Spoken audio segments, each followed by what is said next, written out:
Alors, nous sommes Order, please. This is the Subcommittee on International Human Rights of the Standing Committee on Foreign Affairs and International Development.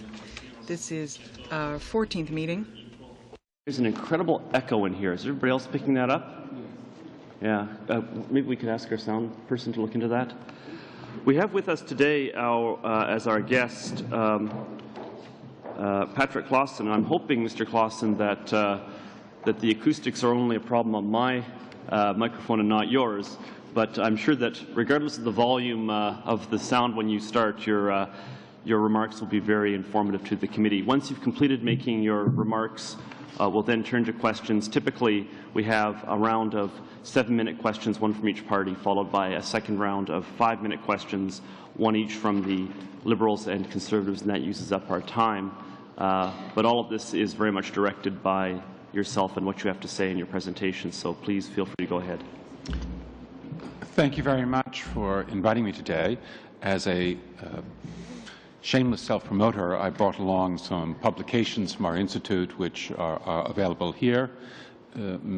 Malheureusement, elles sont disponibles seulement. Unfortunately, they're only available in English, but we can still maintain hope. To make my opening statement, Iran's hardliners see their nuclear program and their repression as integrally linked.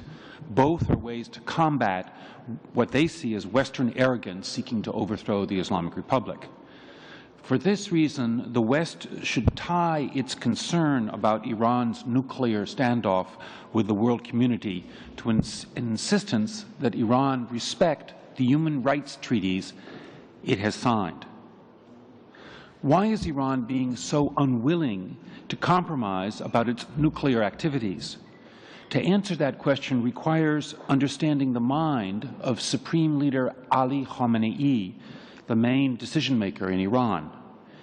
His main worry for more than a decade has been that the West is working to change Iran's regime.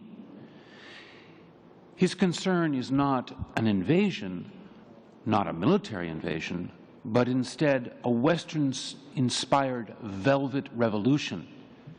That phrase, which he uses very often, refers to the 1989 Czechoslovak overthrow of communist rule, in which the seemingly isolated intellectual dissident Václav Havel was quickly propelled to power. Khamenei worries that regimes that appear to be solidly entrenched can be quickly overthrown if they have been undermined by civil society organizations and free media, a process he calls postmodern colonialism. His concern about this alleged Western strategy is reinforced by his reading of the experience of Iran, where the reformers' surprise 1997 victory in presidential elections led to massive student demonstrations against the regime in 1999. Because of his concern about a velvet revolution, Khamenei is paranoid about non-governmental organizations of all sorts, but especially those which promote people-to-people exchange and the free flow of information. The objections of the Iranian hardliners are directed at the activities of not only governments, but civil society groups. The Intelligence Ministry's counter-espionage director has said, quote, "Any foreigner who establishes relationships is not trustworthy. Through their approaches, they first establish an academic relationship, but this soon changes into an intelligence relationship," end quote. And these are not empty words. As we speak now there are physicians sitting in Iranian jails who've been been convicted of spying because of their contact with foreigners. Supporting Iran's beleaguered human rights activists is not just a moral value, but a vital Western security interest. The New York Times has editorialized, quote, "The best hope for avoiding a nuclear-armed Iran lies in encouraging political evolution there over the next decade," end quote. Although a democratic Iran would certainly also be attracted by the perceived advantages of nuclear weapons, it would be more sensitive to the high cost of international isolation a nuclear-armed Iran would face, a price that an Iran eager to reintegrate with the world may well not wish to pay.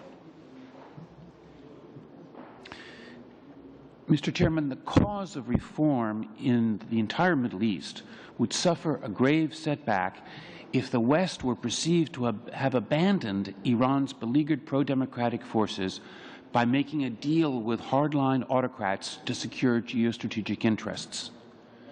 Iranian reformers fear such a deal. Noted dissident Akbar Ganji warned in his letter to America, printed in the Washington Post, quote, "We believe the government in Iran is seeking a secret deal with the United States. It is willing to make any concession provided that the United States promises to remain silent about the regime's repressive measures at home," end quote.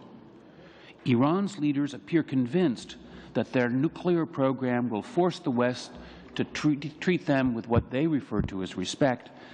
By that they mean that the West would back off from criticizing the Islamic Republic, including criticizing its human rights record. The prospects for resolving the nuclear standoff are not good, but a common front by the influential members of the international communities offers the best hope of persuading Iran's leaders to compromise. At the same time, we should not stay silent about our concerns about Iran's human rights while negotiating about the nuclear program. Thank you very much, Mr. Chairman. Well, thank you. That was very good. We're used to witnesses who run on at great length, and so you are a breath of fresh air at our committee. We'll turn then, in our order of questioning, first to the Liberal side of the table. Would you prefer to go first, Mr. Silva? Thank you very much, and I want to thank the witness for being before this committee. I do apologize for the fact of being a little bit late, but I was in another meeting, so hopefully I haven't missed some of the points that you've made, but I will certainly look at the transcripts to see some of the points. We, of course, in the committee have been dealing with the issue of Iran, in particular on issues of ethnic minority persecution for some time, and not too long ago we had a motion on the Baha'is, and that was approved in Parliament. And we have also looked at also some of the policies and how it impacts on human rights and minority communities across Iran. And one of the issues that concerns us, and I think it's appropriate that you're here, that you'll be able to answer us, is that in terms of the nuclear capabilities that Iran is sort of that we have been hearing that is in fact moving quite ahead. Have you heard, have you been dealing with in sort of the rhetoric that's coming out of the President Ahmadinejad? Has there been any reference to that maybe you can clarify for us in terms of using that nuclear weapons or nuclear development possibly for means other than, for example, peaceful means? President Ahmadinejad often describes the nuclear program as an example of how Iran has become a powerful country. In his usual understated way, he has taken to describing Iran as the most powerful country on earth. In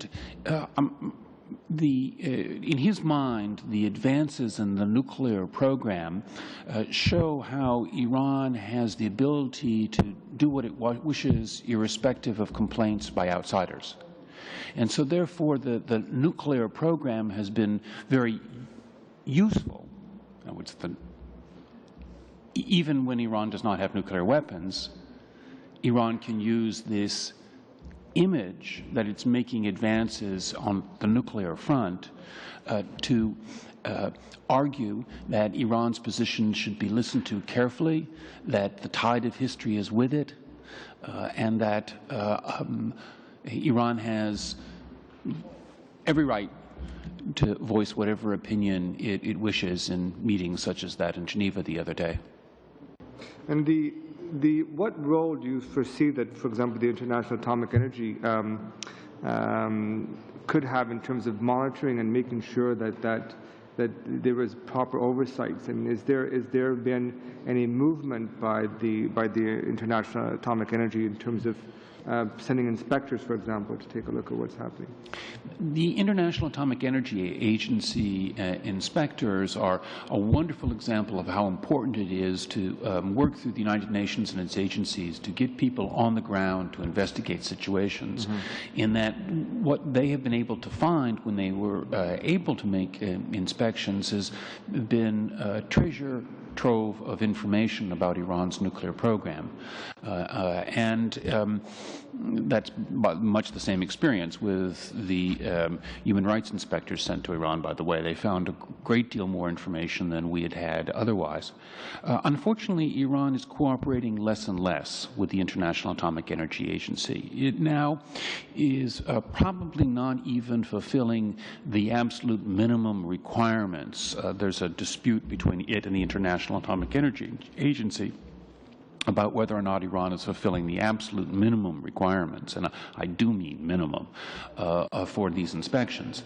Whereas previously, Iran better understood that openness did much to dispel concerns and was leading us towards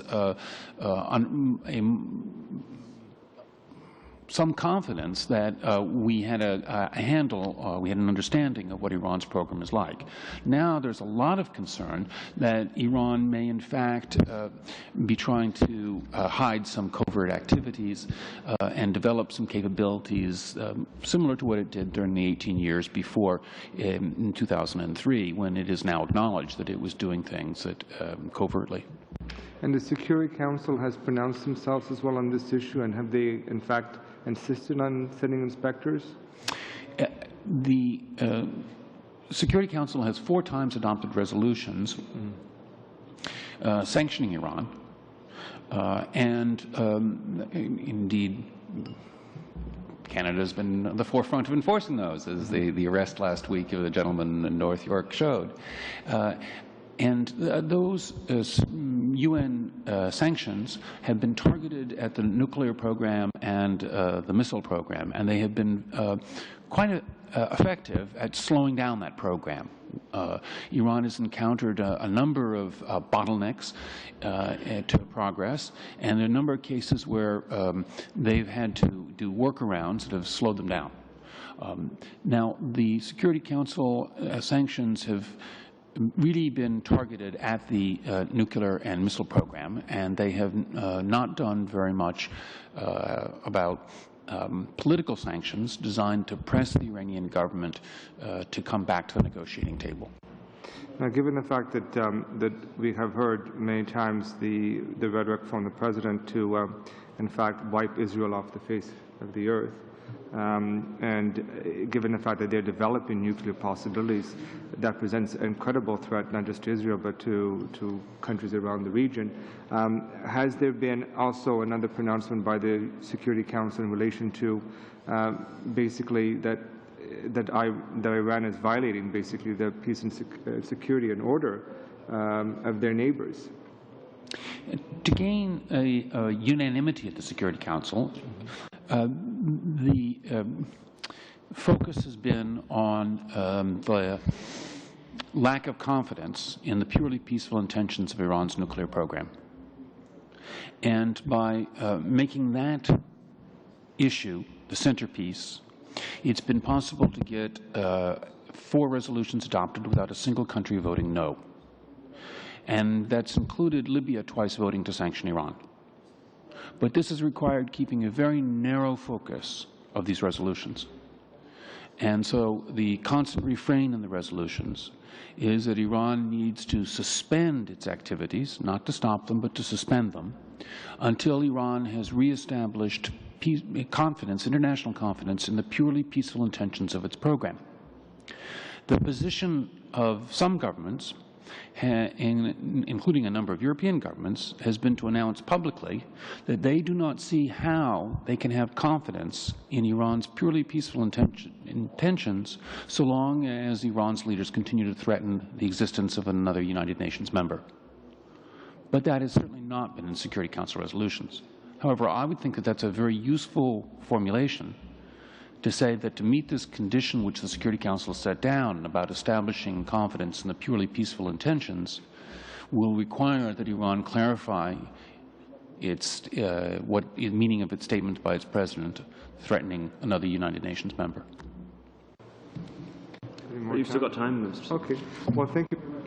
It is something that I think we have to emphasize. When you have a regime that has, in fact, displayed and nuclear weapons during their military parades, with signs saying, wipe off Israel off the earth, off the map. When you have the rhetoric coming from the president, at the same time they're building nuclear weapons, that is a real threat. That is a real scary possibility of Iran with nuclear weapons when they're also making such overt statements against Israel and wiping Israel off the map. And I think that we have to figure out how we get the Security Council resolution specifically on that issue, because there's a real imminent danger to Israel from these nuclear threat possibilities coming from Iran. If you'll permit me, sir, just one comment. We don't know that Iran is yet building the nuclear weapons. We know that it's building the material that's essential for our nuclear weapons, and that would put Iran in a very good position to build nuclear weapons very quickly. But the actual additional step of building the nuclear weapons may be something that Iran postpones until it has accumulated more of this material.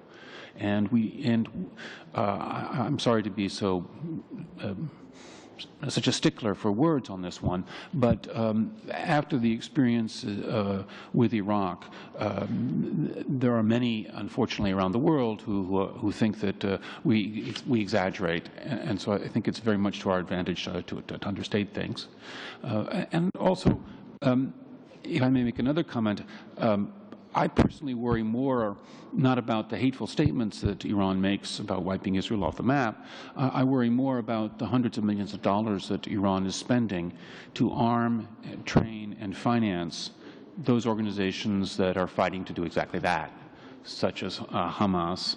And we've seen in this last few weeks, the Egyptian government complaining loudly about Iran's role in providing arms to Hamas and in preparing to attack Israeli innocent tourists in Egypt. So Iran is not just making statements. They're carrying out very specific and deadly acts. And I think that's very good points, in fact, that you had made. But I also, state the fact that if we can also get proper inspections as well.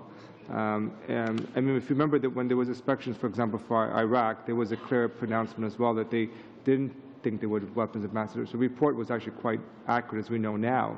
It was an administration who was making the point to the contrary. That's why we need to have UN inspectors in there. That doesn't belong to a particular country, but UN inspectors that are acting on behalf of the UN, specifically the International Atomic Energy Agency, to make sure that they, in fact, are not going that direction. Right. Perhaps we can treat that as a comment rather than a question, because your time has expired, Mr. Silva. Madame Tillac, c'est votre tour. Madame Tillac. Good afternoon, Mr. Clausen. Welcome here to our committee. My questions are to follow up on Mr. De Silva's, actually, but I have a few other questions of my own as well. I'd like some clarification on this. The issue of the threat of nuclear arms and wiping Israel off the map, do you not think that Israel might actually be more in danger than other countries around it in terms of that option of Iran possibly attaining these nuclear weapons capabilities? Well, again, Ahmadinejad, with his charming sense of understatement, has these grandiose ambitions. When UN Secretary General Kofi Annan was giving his farewell tour around the world and stopped in Tehran, the New York Times reported on the meeting that he held with Ahmadinejad, where Ahmadinejad complained that the structures of the United Nations were too much based on the results of World War II, and that the world had changed. And Ahmadinejad went on to add that Britain and America may have won the last World War, but we intend to win the next World War. And Kofi Annan was rather taken aback by that comment. I think that more realistically, Iran's nuclear program is in many ways a dire national security threat to the Arab countries of the Persian Gulf, who seem convinced that Iran would like to press them to take Iran's leadership in the area. And so the countries in the region many of them have expressed interest in starting their own nuclear programs in response to Iran's advances.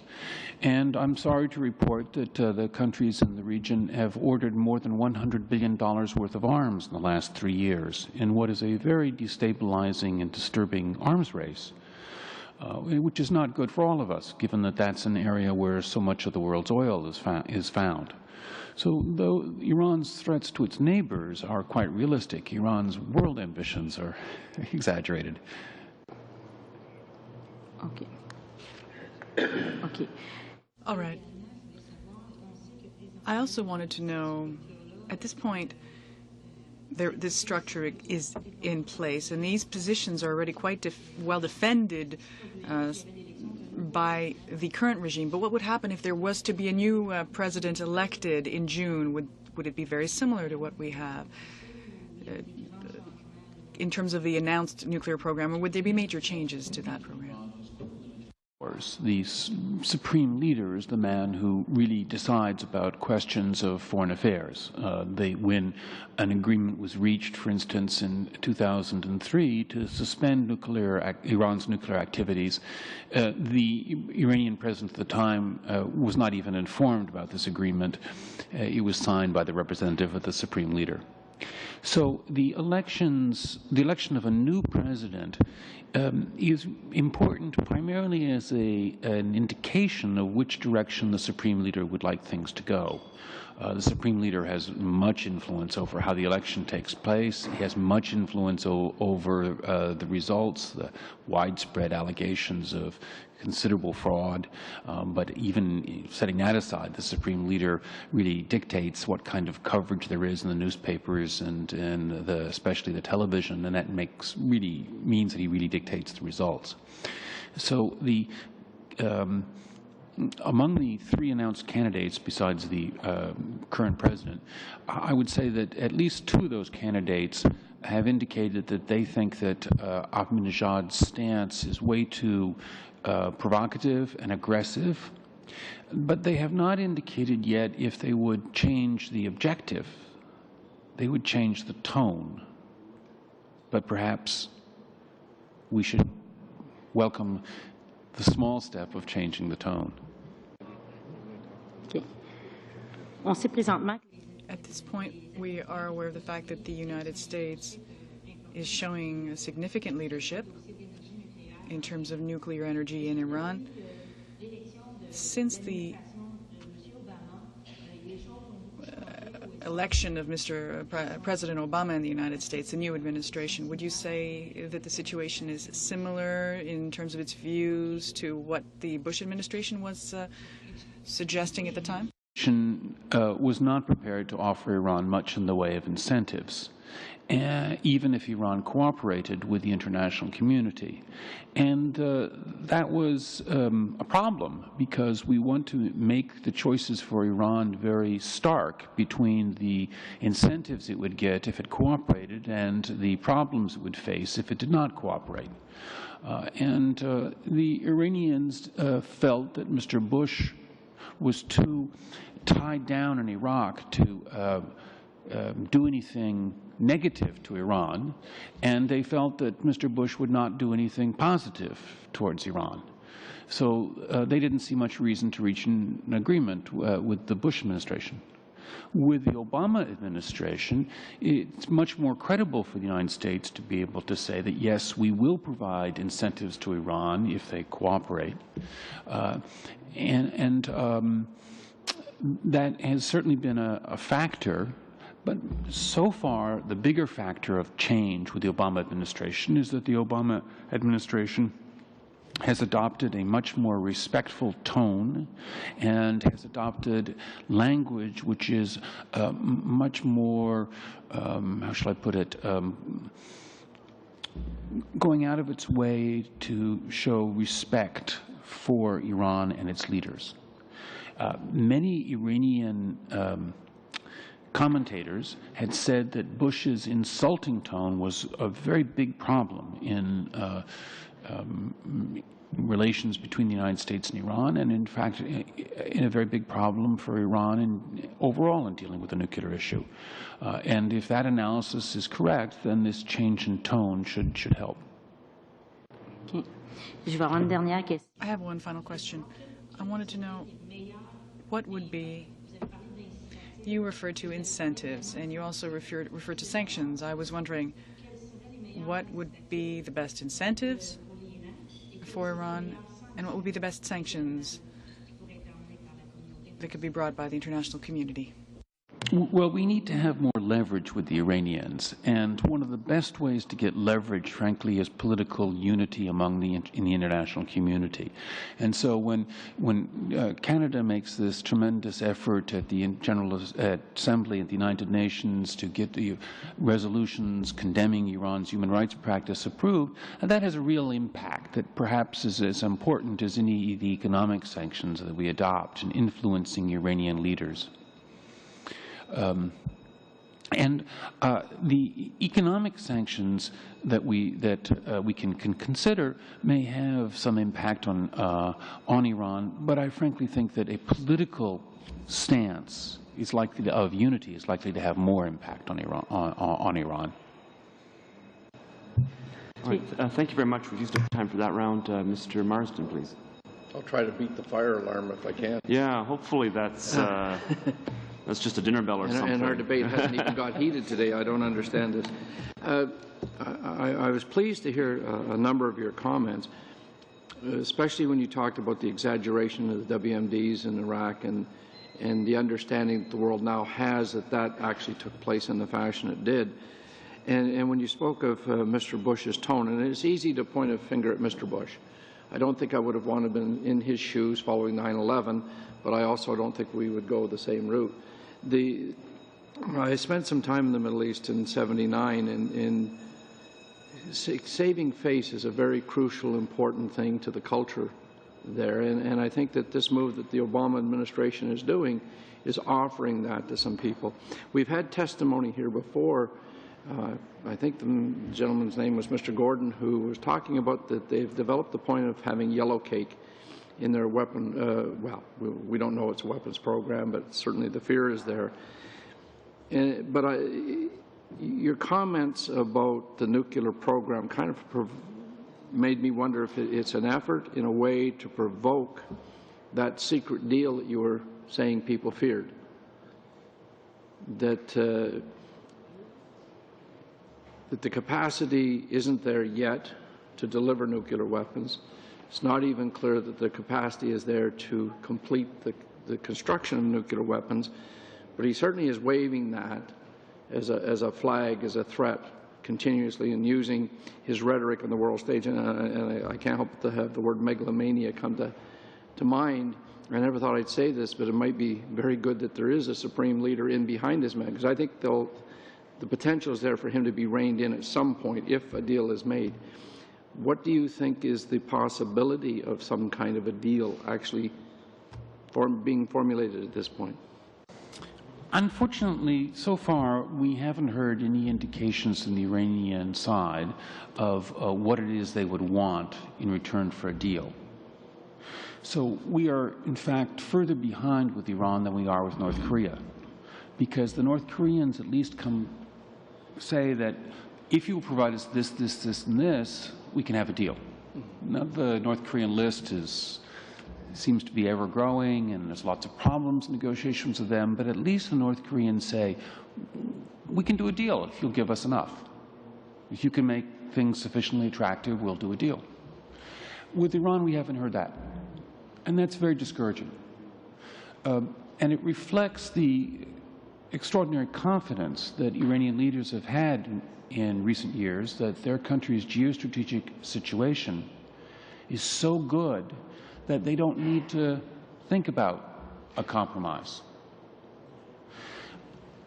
The pattern of negotiating with Iran on any issue, whether it's a business deal or in a political deal, has been stalemate, stalemate, stalemate until breakthrough. And in many of the negotiations, what Iran ended up agreeing to was much less attractive for Iran than what they could have gotten at an earlier stage. So they are tough, but they're not particularly effective at negotiating. And some in Iran have suggested that that's what's going on with this nuclear issue, that Iran could get a lot out of a bargain with the international community about the nuclear program now.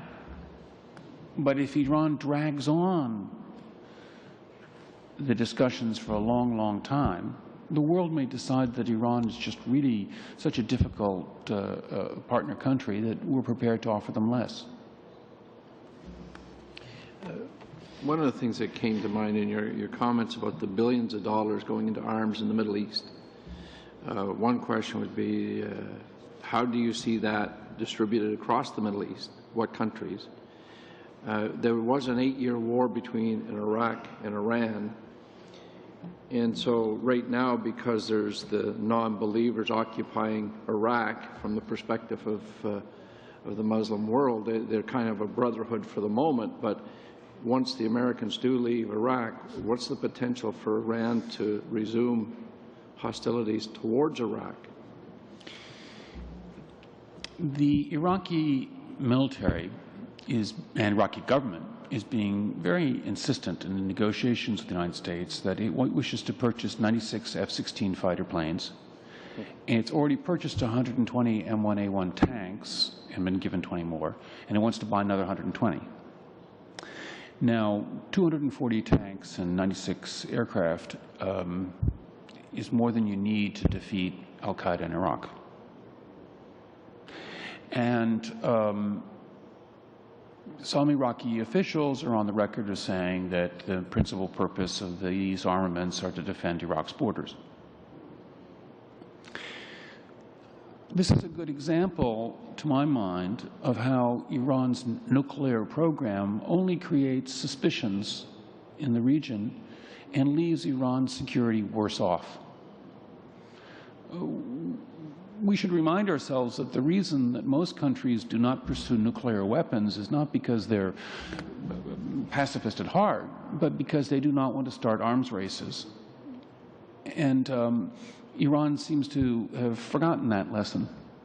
And so Iran is starting an arms race, which frankly it's going to lose, because it has neither the money nor the powerful friends that some of its neighbors do. But I think that we can make a good case and that nuclear weapons are not in Iran's security interest.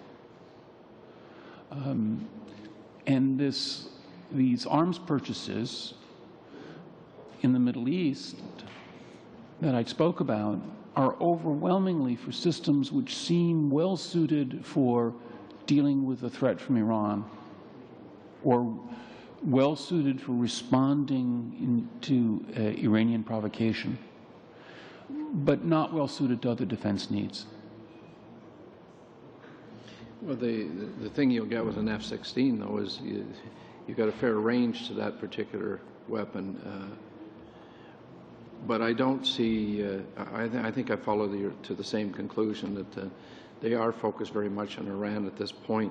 One of the things that we've heard about the human rights violations in Iran was the fact that the governing body, the powers that be, are about 30% of the population. And how much of this bravado is it to just keep their folks in line? You know, the systemic human rights violations, the international chest pounding that, and as you say, talking about being the most powerful country in the world. How much of that do you think is actually aimed at the Iranian people to keep the actual majority in place? President Ahmadinejad believes his chest thumping.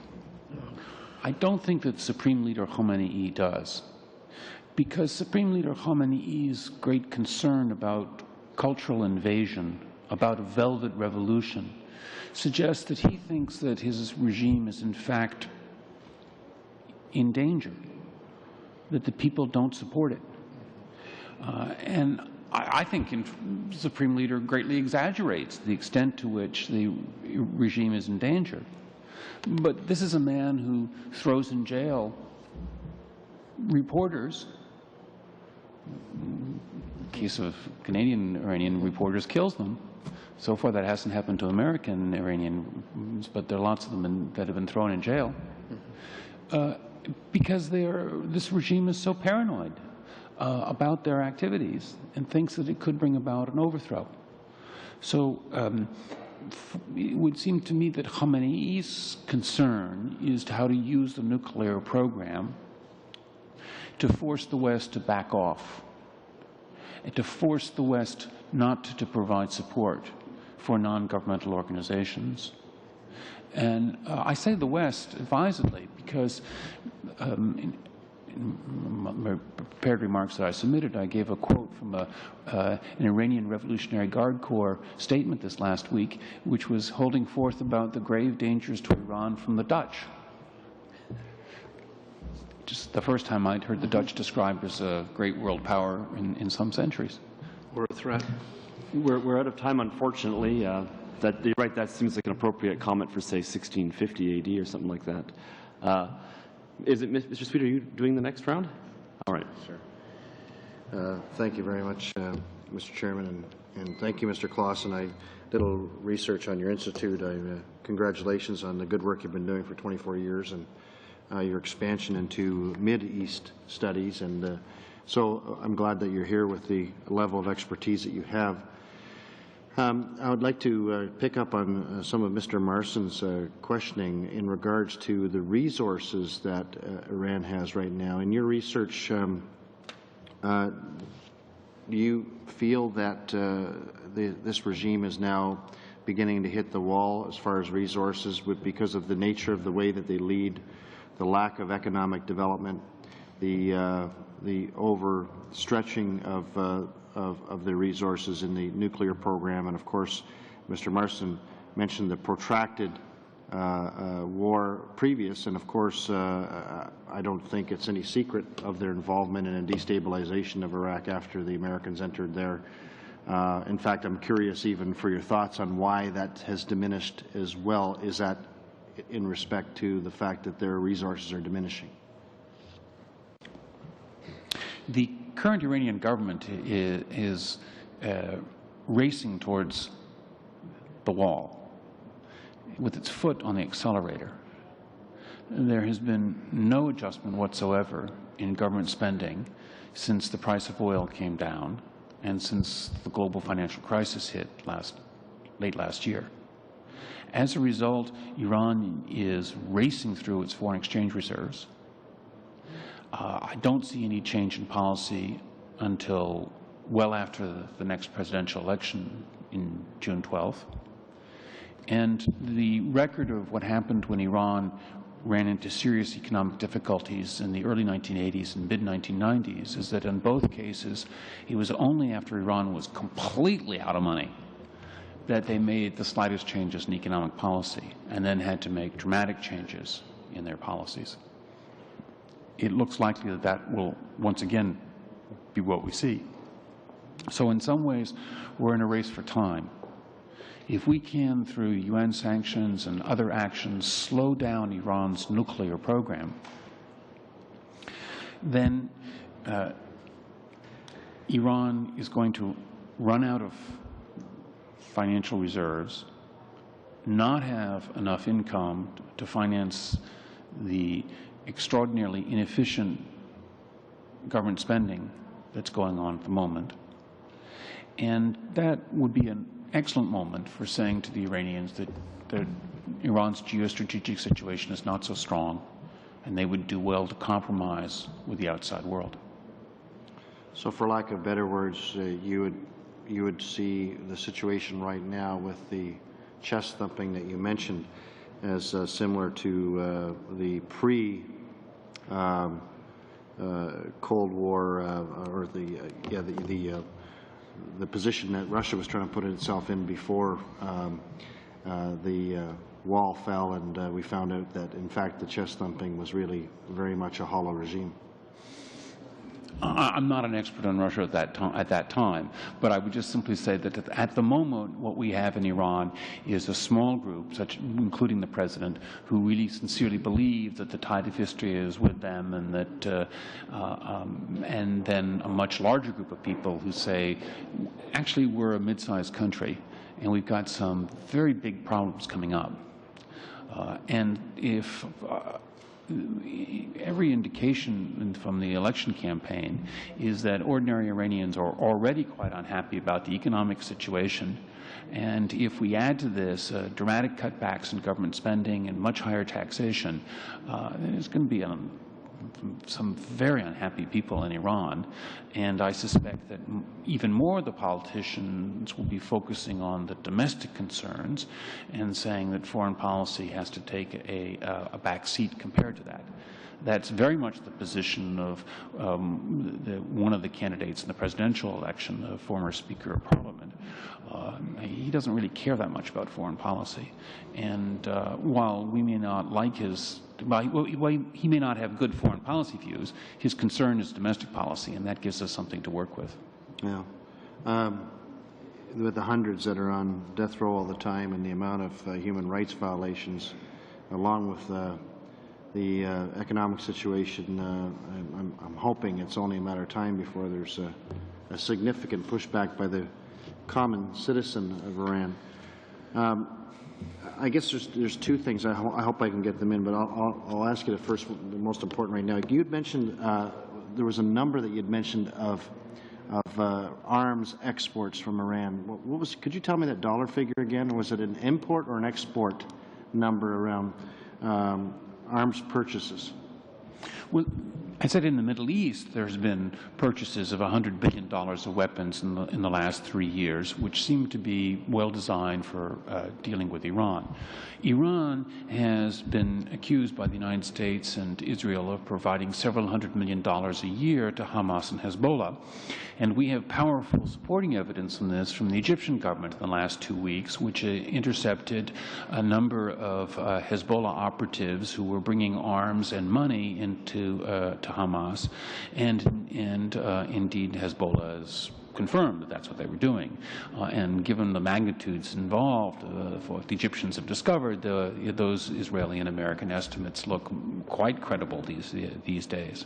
Okay. If I may say a word about the ordinary citizens of Iran, the regime has been quite successful at applying its Chinese model, namely that it lets its citizens do what they want to in the space 3 meters around them in return for people doing nothing outside that 3-meter space. And so therefore there's a lot more opportunity for people in Iran to party and to use intoxicants of various sorts than there used to be, but there's a lot more human rights abuses and violations if anyone tries to organize even the most innocuous things, such as helping prostitutes and AIDS victims.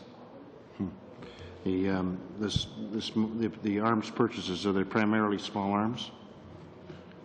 What Iran has been shipping to abroad has been some disturbingly sophisticated weapon systems, such as longer range and more precise rockets that it's trying to get into the Gaza Strip that could be used to hit Tel Aviv, and also anti-aircraft missiles and also anti-tank missiles.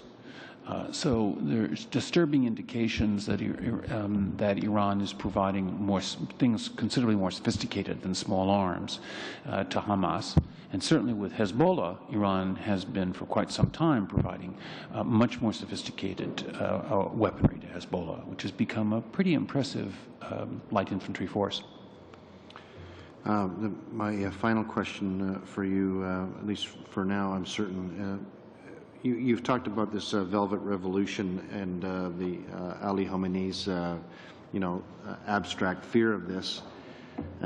So you feel that this this is the primary motivator behind their behavior as far as the nuclear race and as far as keeping their citizens, subjugated in the way that they do? Do you feel it's their hatred towards Israel? Do you feel it's their need to be the most powerful nation in the world? Is there one of those items that are preeminent? I don't think we know the mix. All of those are there, along with the prestige of having advanced technology. For Khamenei, the man's preoccupation seems to be regime survival. And he seems to think that the essence of regime survival is finding a way to get the West to back off on its cultural invasion. For Ahmadinejad and for many in the Revolutionary Guard Corps, the key issue seems to be expanding Iran's influence and Iran becoming the preeminent player in the Gulf. There may be others for whom there's more of a defensive concern, but the two key actors seem to be Khamenei and the Revolutionary Guard Corps. And with Khamenei, it's how do you get the West to back off on the cultural invasion? And with the Revolutionary Guard Corps, it's how do you make Iran into the principal player in the region and indeed throughout the Muslim world? Thank you. Thank you. Mr. Kennedy, it's your turn now. Thanks. I guess I'd like to come back to your sense of, and obviously there's an enlarged international concern around the nuclear capacity, but what is there a real understanding, and I appreciate that you're framing it in careful terms, which is, I think, helpful, from where the nuclear capacity is and the indications from the not just the declarations about centrifuges, but the actual activity that's been noted. How far away would Iran be in the estimates of the international agencies and security forces and so on from their current nuclear capability to converting to a nuclear weapon system? What kind of context in terms of time frame, and what are the markers in terms of when it becomes, a critical point? Because you say, and the reports say that they're amassing certain kinds of material and so forth. What does that mean in terms of the road ahead? Iran has enough centrifuges and enough low-enriched uranium that it could, if it threw out the UN inspectors, probably make a nuclear weapon in a matter of months. Perhaps if things went badly, it would take a year. But that would be a pretty primitive weapon, heavy and big, hard to deliver. Certainly wouldn't fit on a warhead of a missile. And it would only be one. Right. It's hard to come up with a rationale why somebody would develop just one primitive warhead. Mm-hmm. Because if you explode it, and everybody knows that you have nasty intentions, but you've only got the one missile, the one warhead, and mm-hmm. It's now exploded. Right. So the general feeling is that Iran would do well, maybe they won't take this advice, but that Iran would do well to wait until it had more low-enriched uranium, and that it had more centrifuges, mm-hmm. and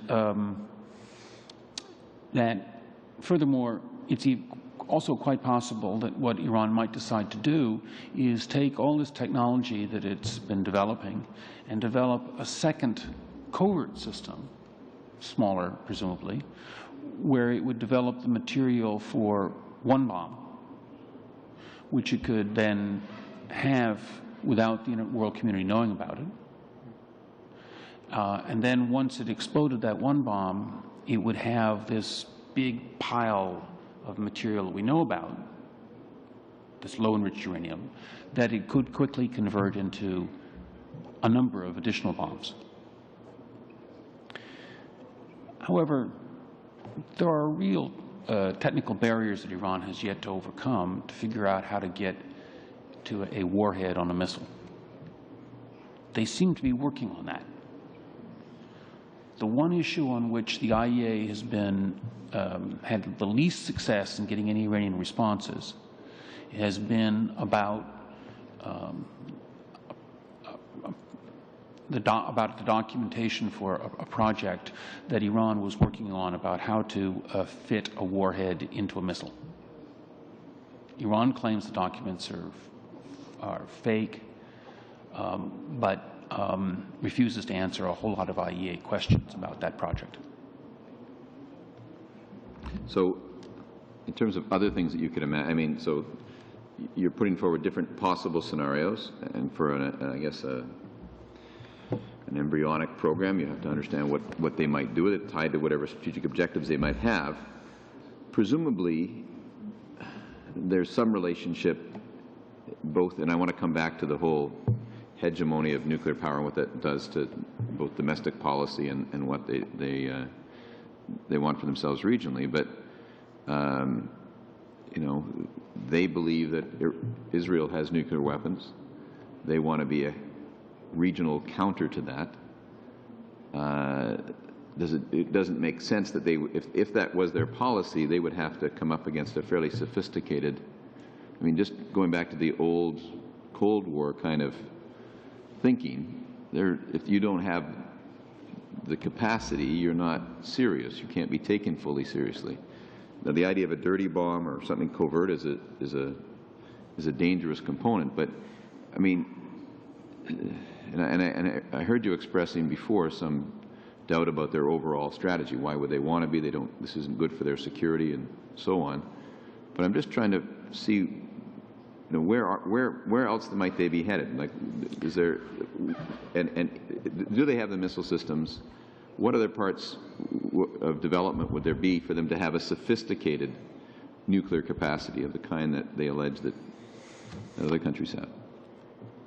They have a missile, yeah, which has the diameter and the weight carrying capacity to carry a nuclear weapon to Israel.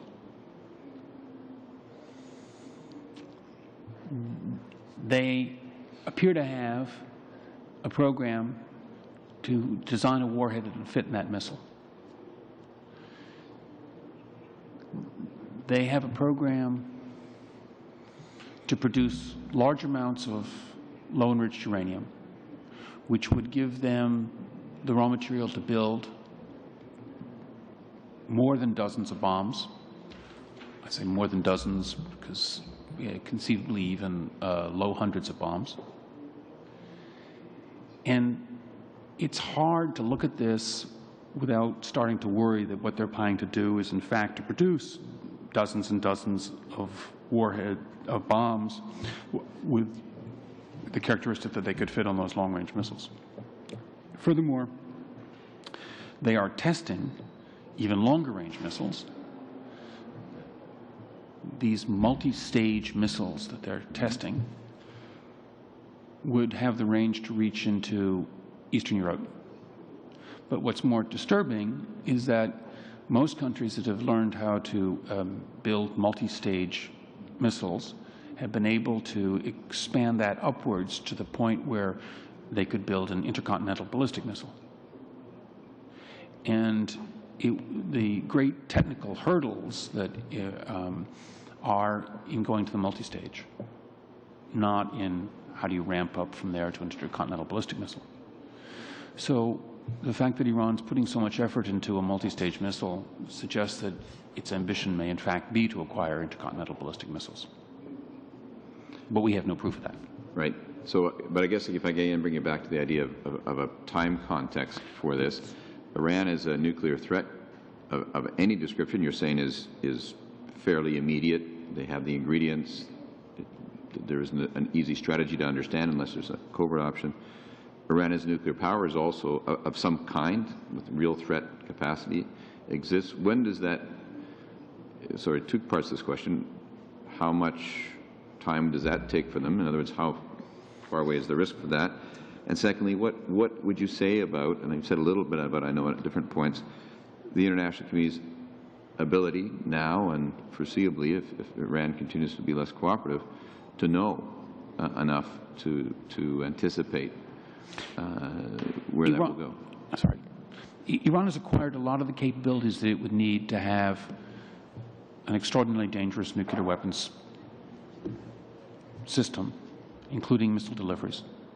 We are increasingly at the stage debating what are its intentions and whether it will explode a bomb quickly or wait until it could do a more rapid breakout to a larger set of bombs. And if I may, so when you say explode a bomb, you mean for the purposes of testing or the purposes of? Presumably for testing it. Right. Presumably. I mean, and then just because, pardon my lack of technical know-how, but presumably that needs to be done at some point if they're going to prove up their capacity. Is that true or not? No, I don't think so. No. I mean, the Israelis, for instance, have never tested a weapon, or there's some dispute about whether they and the South Africans tested a weapon, but it doesn't appear the Israelis have tested a weapon. And the weapons design that the Iranians seem to be going for is a 60-year-old technology. I mean, when the United States built nuclear weapons during World War II, we developed two designs. One was a design that we weren't sure would work, and so we tested it at the Trinity site. But we still weren't sure that that would work so well, and so therefore what we dropped in Hiroshima was a bomb that had never been tested. And that is the type of bomb which Iran is building. So it's a pretty straightforward technical thing. Getting it to fit on a missile is harder. Right. Apologize. I let you go over. We're supposed to have 5 minutes. I'm going to give you 10 actually. So we'll turn now to Mr. Hebert. Thank you, Mr. Chair. I too will seek about 10 minutes worth of questioning. And I do have many questions. So I appreciate your succinct answers. It's hard to know where to begin, actually. I guess the first question that is on my mind is that Western nations have known for years about Iran's intention to, proceed with the nuclear program. Yet it seems to continue at the same pace that it's always continued at. What more can be done to prevent them from succeeding? Well, the Iran's program has moved at a remarkably slow pace. Let us remind ourselves that it was now 20 years ago that Iran started its clandestine nuclear activities. 20 years is a long time for a program that is of such importance for Iran, and where they're running such great risks of international isolation. And what that illustrates is how successful we have been because of things like Canada's vigorous enforcements of the United Nations Security Council sanctions and the arrest of the gentleman who was shipping dual-use material last week. But you've also said that they're within months, if not a year, of creating a nuclear weapon. We've known for about the last 3 years that they were on the verge of this. Now that we're so close, the cat, it's almost out of the box. What do we do? Well, hopefully what we can do is persuade the Iranians that it would be a really stupid idea for them to build just one nuclear weapon, because if they were to explode just that one nuclear weapon, they would face tremendous international isolation and what Secretary of State Hillary Clinton referred to as crippling sanctions, and indeed quite possibly more. I mean, if Iran clearly only had one nuclear weapon and exploded it, then I think that we would be, in the United States government, would be seriously debating whether to take preemptive military action, and a number of governments around the world, including many Arab governments, would be urging us to do it. Hopefully what we can continue to do through our combined efforts, the international community, is to persuade the Iranians to say, look, go slow on this thing. Okay, you're piling up great quantities of low-enriched uranium, but don't even think about doing more than that. And let us remember that many of the countries which started nuclear weapons programs, most of the countries which started nuclear weapons programs, abandoned them. My favorite example of this is the Swiss, who twice voted in public referendums in favor of building nuclear weapons and then in favor of testing the nuclear weapon inside Switzerland. And it was only because of an accident in the tunnel which they were building to do this that they decided to change their mind. But lots of countries that have gone down the road, as even further than Iran, have in the end backed off. To what degree has the U.S. administration changed their position towards Iran with the new administration?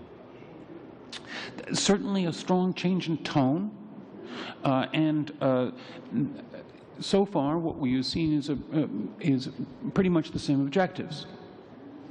there was a lot of press in the United States about the Obama administration being willing to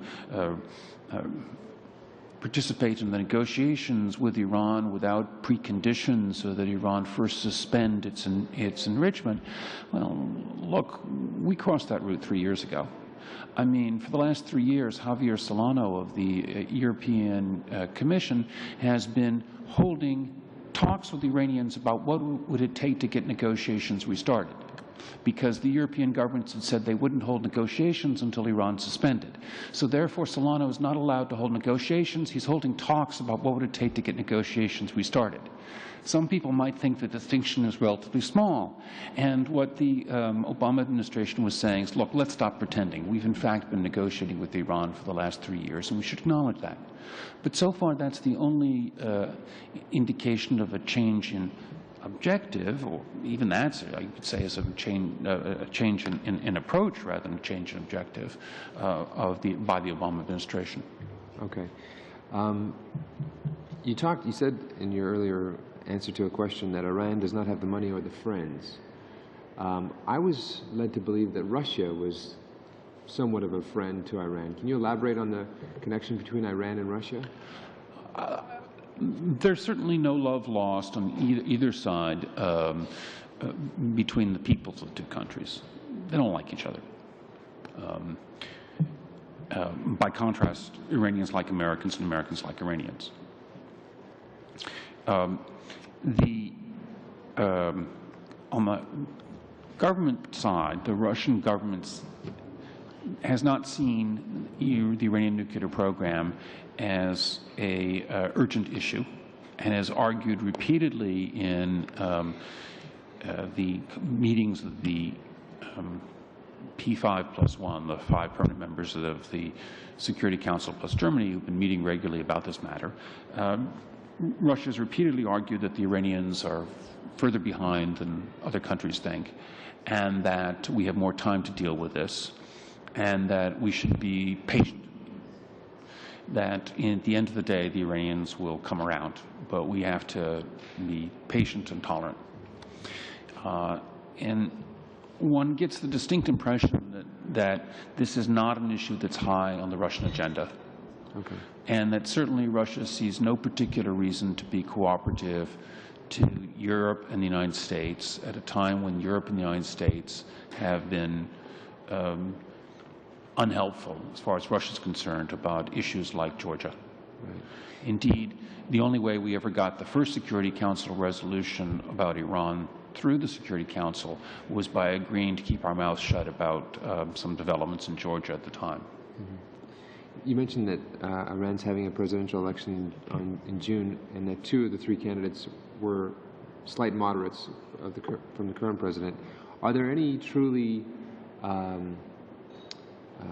are there any candidates that we would see as being willing to take the country in a different direction, in a more positive direction that respects human rights? And what's the likelihood of that candidate, if there is such a candidate, succeeding?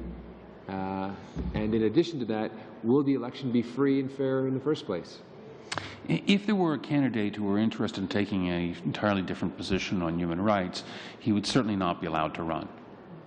The Guardian Council, which vets the candidates, would never allow such a person to run. In any case, even if such a person were to run and win, the Supreme Leader has complete authority to overrule the President, to dismiss the President. The judiciary has established itself as a very powerful organ which can broadly interpret laws like insulting Islam to do whatever they want to. And the Revolutionary Guard Corps pays little attention to what the President does.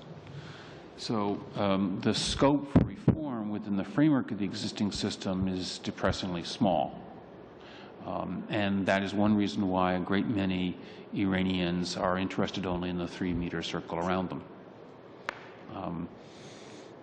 On the other hand, we have a Supreme Leader who is terrified about the prospect of a velvet revolution. And in that Velvet Revolution in Czechoslovakia, Mr. Havel was a dissident with no seeming prospects of ever having any political post on Thursday morning, and on Tuesday morning he was the president of Czechoslovakia. So it all happened in less than a week. And indeed, 1 week after the start of the Velvet Revolution, Mr. Havel was in the White House. So I presume that the Supreme Leader knows something about his country, and he worries about this. And the elections, do you think they'll be fair? The elections will, I'm sorry, I didn't answer that. The elections will certainly not be fair. For one thing, state television, which is where most people get their news, is only reporting about Ahmadinejad's activities and is not reporting about the activities of others. Just when it comes to the mechanics of voting, voting is done by presentation of one's identity card. The Interior Minister has reported that there are 20 million extra identity cards floating around. Now, he says that's because people, when they lose their identity card, come to get a replacement, and I'm sure that that's part of the explanation. What's the likelihood of a Velvet Revolution occurring? I know the Supreme Leader is obviously concerned about it. Do you see it happening in light of the youthful demographic that seems to be emerging? I do not see such a Velvet Revolution happening soon. On the other hand, the track record of analysts predicting revolutions is very bad. Mention was made earlier of the Berlin Wall. When Mr. Reagan stood before the Berlin Wall in June 1987 and said that this wall must go, many people thought that that was showing the early onset of Alzheimer's. And yet, within 2.5 years, the wall was gone.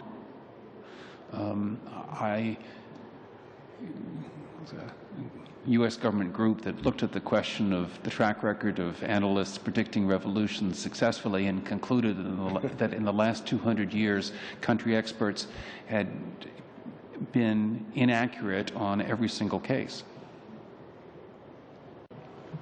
One more time? Over your time, Mr. Hebert. If you have one more, I'll let you do it. I've been thinking about the logic that Iran must be facing. And I know this is completely hypothetical, but they've made all these claims about wanting to annihilate Jerusalem or Israel. If they were to proceed, and you elaborated earlier that if they had demonstrated that they had a nuclear weapon, that there'd be even increased sanctions, there'd be support for a preemptive strike. If they simply demonstrated they had the weapons. As I think about their options, certainly having nuclear weapons gives them a power position, a place to negotiate. And that makes sense. But if they were actually to follow through on their threats, and were to launch one of these missiles, are they simply trying to precipitate World War III, or do they see the end? Like, what's the outcome? It would seem to me that the retaliation on Iran would be immense, and they'd be bringing destruction upon themselves. Many countries get into wars because of miscalculations and ignorance about the other side. Presumably, after the war is over, at least one side regrets that the war started. And the great worry is that Iran has a record of ignorance about the outside world and a record of miscalculation that suggests that we have to be worried that in a crisis they would miscalculate, and that they would think that their threats would cause the other side to back down, when in fact the other side stands tough and we get into a war, which neither side wanted. I would suggest that's happened very often in history, and indeed in many ways is what happened with the Iran-Iraq war. I mean, you might think that after having lost several 100,000 of their citizens in a bloody 8-year war, that the Iranian leaders would be much more cautious. Unfortunately, they're not. And the fact that the nuclear program is in the hands of the exact same group, the Revolutionary Guard Corps, that's also responsible for supporting terrorism, is not encouraging when we think about how they might be willing to gamble that a tough stance will cause the other side to back down. Maybe I'll intervene at this time. Normally I don't get the opportunity to ask questions, but your testimony has been both very interesting and done in a very timely manner, which leaves us with a few minutes. So with the indulgence of the rest of the committee, I'd like to ask a few questions myself. Just a few things relating to their nuclear and missile programs that strike me as being problems that ought to be of concern to the Iranian leadership themselves, but certainly would be a concern to the rest of us if they miscalculate on these things. You mentioned working on a bomb similar to the bomb that was dropped in Hiroshima, the little boy bomb. My understanding is that was an extremely unstable bomb, and this raises the whole question of a nuclear program which is designed largely with considerations other than safety as being at the forefront, such as hiding it from public view as much as possible. And the thought occurs to me, maybe I'm worried about something that we need not be worried about, but is there a danger simply of the nuclear materials in some way being a threat to public safety within Iran? I'm not an expert on these matters, but there certainly are some people who are very concerned that the drive for both nuclear power and nuclear enrichment has led Iran to make some decisions which were environmentally unwise and which raise real dangers of accidents. It is the case that Iran does not have in place a regulatory framework, a system of monitoring and a system of responding to accidents. Right. So the kind of steps which the IAEA encourages countries embarking on nuclear power, much less nuclear enrichment, to take, Iran has not taken. Right. And the IAEA has a whole program that's designed to help a country. For instance, the United Arab Emirates is working with the IAEA to develop a model program for regulating and monitoring and responding to accidents. Right. And Iran has done extremely little in this regard. Right.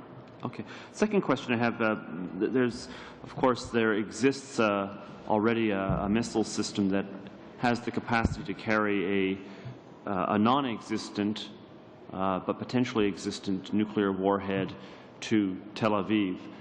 But Tel Aviv is actually a relatively small target. Israel is a small target when compared to the kinds of targets that the United States and the USSR were dealing with. It's hard to miss the USSR and land on some friendly neighbor. But it's not hard to miss Tel Aviv and land somewhere where there are people who are presumably not intended targets. To what degree is Iran in possession of a sophisticated guidance system? The missiles Iran's using have guidance systems which are make these missiles of very little use if the warhead is a conventional warhead, because a conventional warhead does damage that's limited to the tens of meters or perhaps possibly the hundreds of meters. However, when it comes to nuclear weapons, then an accuracy of a couple kilometers is good enough. Right. And while Tel Aviv is small, even if you miss by a few kilometers, right, you can still do a tremendous amount of damage. And the accuracy of the warheads, the accuracy of the missile that Iran has been testing is such that more than half of the missiles would fall within a circle of somewhere between 2 and 3 kilometers. Right. So we ought not to be then comparing these to the kinds of missiles that Iraq was firing at Israel in the Gulf War in 1990, the Scuds. They're superior in their accuracy to that. Well, they're about as accurate as the Scuds. In fact, they're a little less accurate than the Scuds. But the Scuds were carrying a conventional warhead, and because the Scuds were carrying a conventional warhead, they didn't cause much damage outside of the immediate area where they landed. In fact, I would be more reassured if Iran were spending its time and effort perfecting the accuracy of its warheads, because then I would think that, in fact, perhaps Iran intends to put a conventional explosive on this warhead and wants to be sure that it can deliver it directly on the one building that it's targeting in Tel Aviv. But instead, Iran has devoted its efforts to developing longer range for these same inaccurate missiles, missiles which really don't make much sense unless you plan to put in them some kind of unconventional weapon. Okay. Although I must say, just to pursue that just a tiny bit further, I'm just thinking from the perspective of a country that has a limited number in the foreseeable future of actually deliverable warheads, the accuracy you were describing would leave me with some alarm if I were them in considering using these missiles for, again, a target where Tel Aviv is, after all, only 9 kilometers from the West Bank. Sorry? Yeah, so 9, am I right? It is 9 kilometers, isn't it? At which point you're now sending out, not only are you, obviously this is all outside the moral calculations, this is all repugnant, but you're now dealing with a severe public relations problem if you're trying to demonstrate that you're the leaders of the Muslim world, if you are putting Muslim populations at risk of, I don't know what you'd call these, of a kind of friendly fire. So anyway, just a thought. The other question I had was, and this was you raised a bit in one of the earlier questions, but the fear of a velvet revolution. I had the thought, even paranoids have real enemies, and one of the thoughts that has occurred to me as we've gone through these hearings, listened to our witnesses, is that there are a large number of groups of people, most of the surrounding countries, most of the linguistic minority populations within Iran, the religious minorities, be they non-Muslim or non-Shia minorities, intellectuals, students, those who are not the beneficiaries of corruption, who have reason to want the regime to be replaced, or who would legitimately expect that they would benefit if a regime other than the current one were in place. Given that kind of situation, again, I suppose I'm editorializing more than asking a question, but you can comment on my editorial. It strikes me that there actually is reason, as someone who's in a position of power in Iran, to worry not only that we might find ourselves out of power, but that a velvet revolution would be a very desirable outcome as compared to the analogy of, say, the Ceausescu regime in Romania, which fell equally swiftly, but also met with a rather dire end. The Iranian regime is not in power because it enjoys popular support. It does not. It's in power because it has a dedicated minority, which is probably more than 10% of the population, who are prepared to kill the others in order to keep God's government in place. And so long as that continues to be the case, so long as there continues to be a minority, pretty sizable minority, that is prepared to kill the rest of the population in order to keep God's government in place, it's going to be hard to make a velvet revolution. Right. All right, we have a few more minutes. Does anybody else want to raise any further questions? Mr. Sweet? Oh, I'm sorry, Mr. Kennedy. My apologies. Please go ahead. Go ahead, Mr. Kennedy. So just Dave, did you want to go on in terms of the human rights aspect, I mean, like there are numerous things objectionable about the Iranian regime from the standpoint of a Western democratic country. And obviously the human rights, and actually you just finished describing a kind of I think something that we find hard to relate to in the sense of that kind of abusive type of power by which they're sustaining themselves. But the connection between the nuclear weapons, I mean, it's like it seems. I just wondered if you could locate that a little more precisely, because I think your broad thesis was that it acts not so much as a distraction, but an actual deterrent to them having to contend with, I guess, other international norms. Is that correct?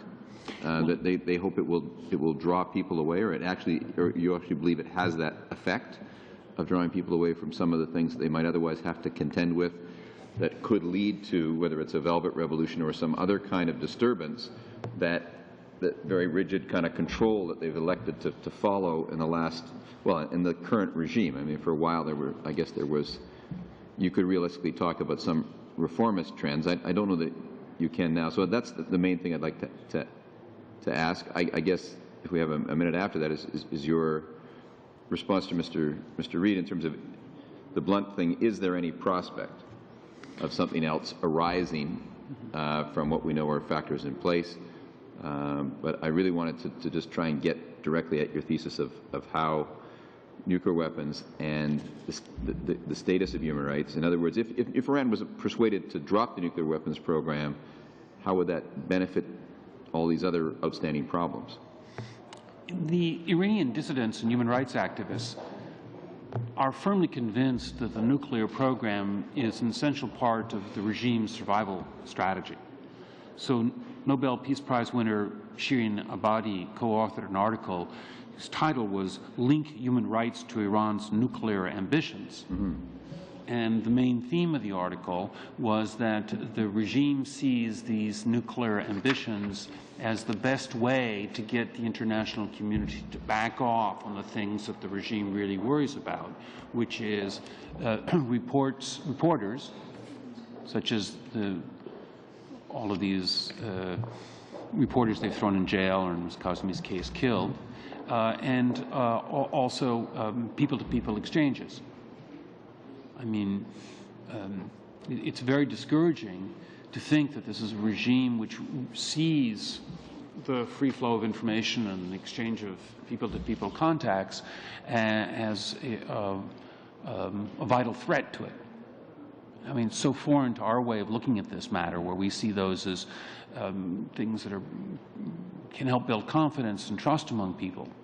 It's not how the Supreme Leader and the Revolutionary Guard Corps view this.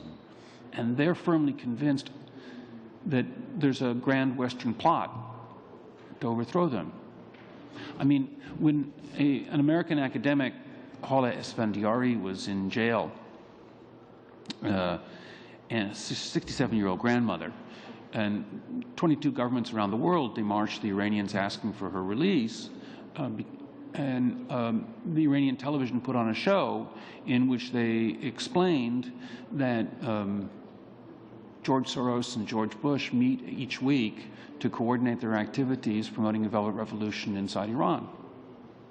That was on nationwide television in Iran. Now, most of us who observers of the American political scene do not think that Mr. Soros and Mr. Bush actually got along that well.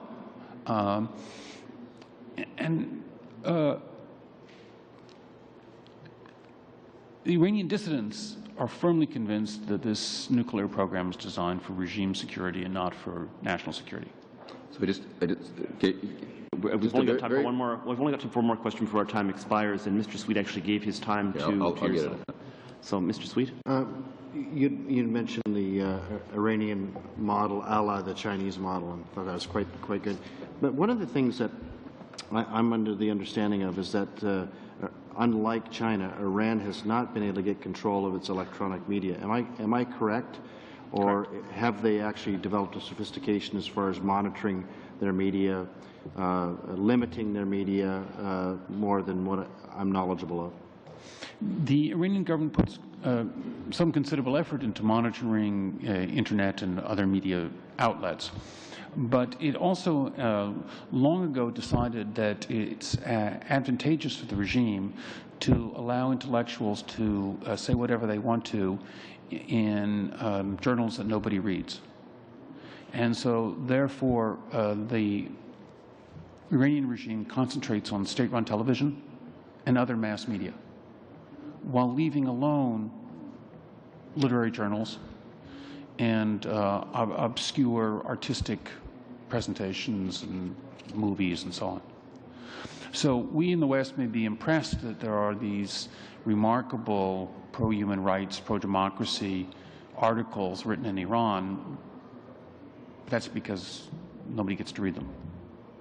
What everybody sees in Iran is the very rigidly controlled state-run television and the newspapers, the very widely available newspapers, those are very tightly controlled. The government's got a problem with the internet, and they're working very hard on that. But modern technology advances, and text messaging has become a popular way to spread news in Iran.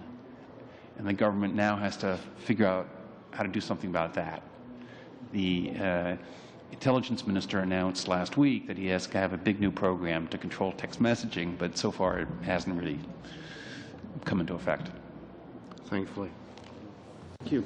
Our time has expired. We're very grateful to you for your testimony. It was really very interesting, educational for all of us. And at this moment, it being 2 p.m., I will adjourn this meeting.